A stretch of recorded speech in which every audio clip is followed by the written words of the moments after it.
जिस तरह अभिषेक शर्मा की बार बार बात कर रहे थे, क्या आप भी कहेंगे कि वो स्लॉगर हैं? उसके पास चारों तरफ के शॉट्स हैं, प्रॉपर क्रिकेटिंग शॉट्स खेल सकता है वो। ठीक। बहुत टैलेंटेड है, दलेर है, पॉजिटिव है। कोई भी बॉलर सामने हो, अगर उसका मूड है कि मैंने पहले बॉल पे छक्का मारना है, पहले बॉल मारेगा। अगर उसका दिल है कि मैं इस ओवर में 3-4 चौके छक्के मारूं, वो खेलता इसी माइंडसेट से ही है। ठीक है ना। अब उसको स्लॉगर कहते हैं, जो भी कहते हैं, ठीक है ना। लेकिन वो एक डेंजरस प्लेयर है। ठीक है। वो उसकी दिलेरी की वजह से डेंजरस। हाँ, अब दिलेरी की वजह से उसका माइंडसेट क्लियर है कि उसे क्या गेम खेलना है।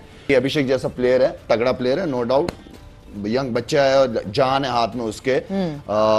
जब छक्के मारता है तो लंबे छक्के मारता है, तो वो एक दूसरी टीमों के लिए जो है वो एक वो है कि यार नहीं यार, इसकी विकेट हमें चाहिए होगी, उसके प्लान किस तरह आउट करना। तो वो एक ऐसा प्लेयर है जिसके बारे में मीटिंग में काफी बात होती होगी कि यार इसको आउट कर दो किसी तरीके से। अगर ये आउट नहीं हुआ तो फिर वो एक बहुत बड़ा इशू है। बिल्कुल। हाँ, तो ओपनर के लिए ये बड़ी एक इंपॉर्टेंट चीज होती है। तो पूरी दुनिया की जो क्रिकेट हो रही है ना, उसमें कोई ओपनर ऐसा नहीं है जिसको 6 ओवर का रोल दिया जा रहा है, वो सिर्फ अभिषेक शर्मा है।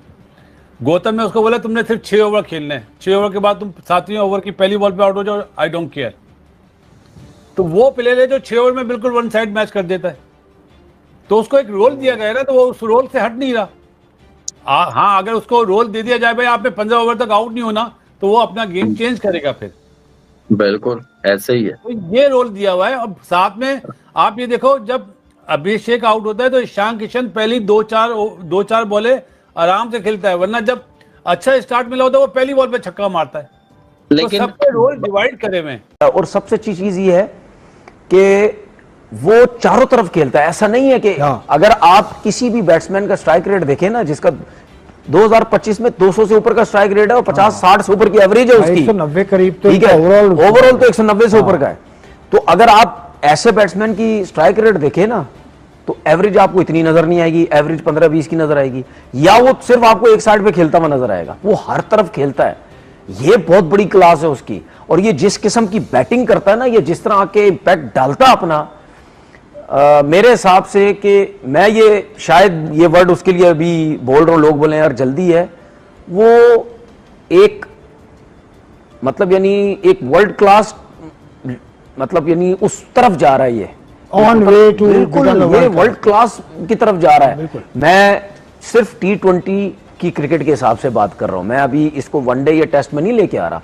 T20 की क्रिकेट के हिसाब से इस वक्त उससे बड़ा टैलेंट एज अ ओपनर किसी भी टीम में नहीं है, जो वो जिस तरीके से खेलता है। किसी भी टीम में नहीं है। नहीं, पाकिस्तान में भी नहीं है। किसी बाबर आजम के होते हुए भी नहीं था। नहीं, ओपनर की बात कर रहा हूं। नहीं, बाबर आजम भी ओपन करते थे। नहीं, वो जिस तरीके से खेलता है उस जैसा कोई टैलेंट ही नहीं है। वो जिस तरह बैटिंग करता है, ठीक है ना। बाबर आजम उसकी बैटिंग में जमीन आसमान का फर्क है। बाबर तो ओपन आ गया, उसने खुद खेला तो रन हो गए, लेकिन उस जिस तरीके से वो खेलता है एज ए ओपनर, लेकिन मुझे एक और बात याद आई, आपने उसको पहला बॉल ही पीछे कर दिया। तो जब आपने पहला बॉल पीछे करके छक्का खा ली तो आपका कॉन्फिडेंस नीचे चला गया, उसका कॉन्फिडेंस ऊपर हो गया। सूर्यवंशी की कमाल बैटिंग, हालांकि आज छोटी बैटिंग थी, लंबी बैटिंग नहीं की थी, लेकिन इम्पैक्टफुल बैटिंग थी।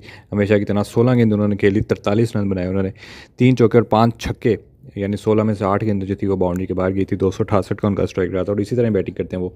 जायसवाल ने भी अच्छी बैटिंग की, 27 गेंदें खेली, 51 रन बनाए, 188 का उनका भी स्ट्राइक रेट रहा। लेकिन असल जो इम्पैक्ट था, जो गेम बदली, वो सूर्यवंशी की बैटिंग थी। 16 गेंदों पर 43 रन उन्होंने बनाए और हमेशा से ही वो ऐसे ही करते आ रहे हैं। हमने देखा कि पिछले मैच में भी उन्होंने 100 बनाए थे, फ्रेश फ्रॉम दी 100, और आते साथ ही अगले ही मैच में 16 गेंदों 43 रन। अभी 15 साल की उम्र है सूर्यवंशी की।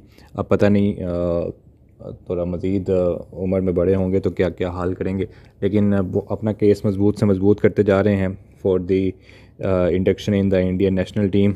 आयरलैंड के टूर करना है इंडिया ने IPL के बाद, तो इनको लाजमी शामिल करना चाहिए। आप लोग कमेंट्स में बताएं इनको आयरलैंड के टूर पर इंडिया की टीम में शामिल करना चाहिए या नहीं करना चाहिए।